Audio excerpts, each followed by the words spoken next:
Hello, everyone, and welcome back to Soren's Top Picks of the Week. Today, we're going to be discussing Talladega.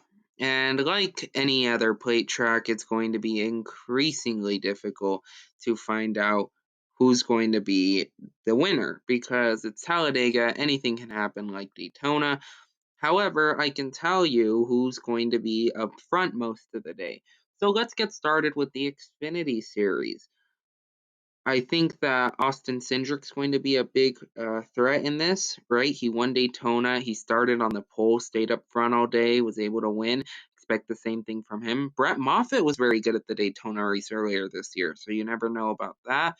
Ty Dillon's back, and we know he's very aggressive. He's always very good here. Noah Gragson is a pretty good plate racer along with Jeb Burton. Those two drivers are going to be ones to watch out for. However, along with Jeb Burton, we have to look at the powerhouse team, Colleague Racing, when it comes to these races. They are always so good here, right? Justin Haley won 3 of the 4 plate races last year. Think of another driver since, Dale Earnhardt, who's done something like that. It was spectacular how good he was last year in the plate tracks.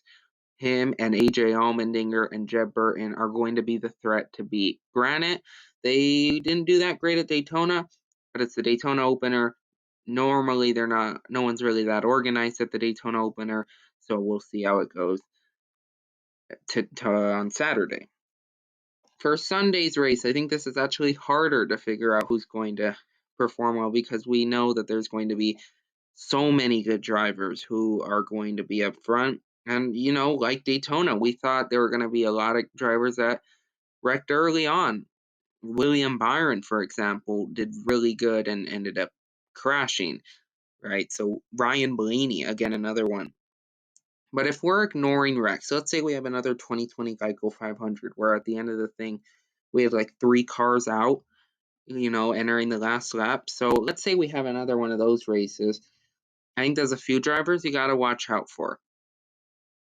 Brad Keselowski, Joey Logano, Ryan Blaney, Team Penske. They did really good in the Geico 500 here last year. They have not, however, other than Ryan Blaney, Logano and Keselowski have not gotten a win since 2018 and 2017. So who knows? But Team Penske, no, since 2013, every single plate race in the Gen 6 era, Team Penske has won one of the 2 races. It is unbelievable how good Team Penske is here. So whether it's Blaney or Logano or Keselowski, technically, I mean, you could count Matt DiBenedetto, but, it might as well be a 4th Penske car. So we will see how those guys do. Ryan Newman is always good here, right? Roush cars are always good here. However, both of those 2 cars wrecked, at Daytona. Denny Hamlin, of course, is an obvious pick. He's always great at these plate tracks. Eric Almirola, Almirola is always really good.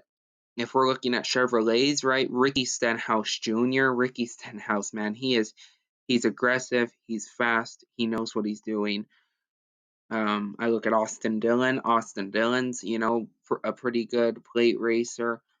Now, here are some drivers that I don't think are going to do well at all. Martin Truex Jr., Daniel Suarez, Kyle Larson, Kurt Busch. Now, I could be wrong, right? Because it's Daytona. Anything can happen. But I don't expect those guys to be very good. Hey, we may even have an upset winner. Harrison Burton's in the 96. He's got plenty of plate racing experience. And we've seen the Gaunt Brothers car be pretty quick here. So you never know. Michael McDowell. We saw what happened at Daytona. McDowell always runs pretty good at the plate tracks. I was going to say Ty Dillon, but, unfortunately, he's not racing. All I'm saying is, especially with this plate package, anyone can win. If you said I said in my predictions video, Eric Jones. Eric Jones won Daytona in 2018. So, we really don't know. Technically, he should have won last year. And if we did, he technically would have won both Talladega races had not something happened to him. So Eric Jones is actually a really obvious pick. And I'm just going to briefly mention why. Had Blaney not absolutely destroyed him into the outside wall, Eric Jones would have won. And in the 2020 Talladega Fall race, had they penalized Matt DiBenedetto, which as much as I hate it to say this, the correct penalty was taken. He did force Byron below the yellow line. However, Hamlin should have also been penalized for going below the double yellow line for more than a second. Eric Jones would have won that race. So, I mean, there's just so many drivers. It's so unpredictable. Now, my worry is that we're going to have another Daytona 500 race where everyone wrecks early. I really hope that isn't the situation. I hope that we can make it to the end of stage 1 without a caution, right? I think that's lap 60. If we can make it to about lap 60 with no big ones, right? That huge Kurt Busch crash in the fall Talladega race was around lap 102, 107. Maybe it was in the lap 90s. I don't remember, but it was about midway through the race. However, that first wreck, big one, right, was Almirola, Bowman, Blaney, Kyle Busch, right? That was at the end of stage 1. I just don't want to see a big one on lap 14 again, because I think if we see another big one on lap 14, we're going to have a pretty bad race, like the Daytona 500. It's going to be single file the whole race. It's not going to be fun to watch. So hopefully they can race. Also, as of this upload, the iRacing Pro Invitational Series is happening.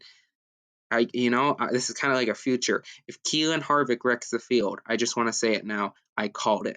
Okay, that's it for this video. Remember, you can use code Soren72 to get free shipping off all orders $20 or more when you order from Circle B Diecast. You save like $5. New diecast video coming on Friday. Follow me on Twitter if you want @ReviewSoren.